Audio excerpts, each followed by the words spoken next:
Hey guys, it's Alicia with WTI. Do you have a wiring project? Well, if so, you may want to get a hold of this Tesa tape. This is a wire loom harness tape and this stuff is really great. So this is really great tape because it is very durable and it is very sticky to itself. It adheres really well to itself, but the adhesive is not so sticky that it gets stuck on everything. Really, it's great for wrapping around wires, keeping things organized, and that's exactly what we've been using it for in a truck wiring harness project.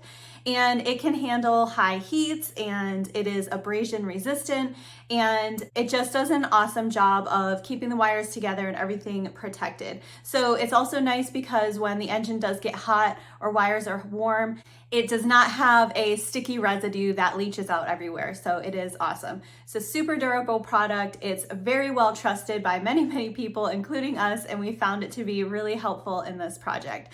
So if you're looking for some wiring harness tape, definitely check out this Tesa tape.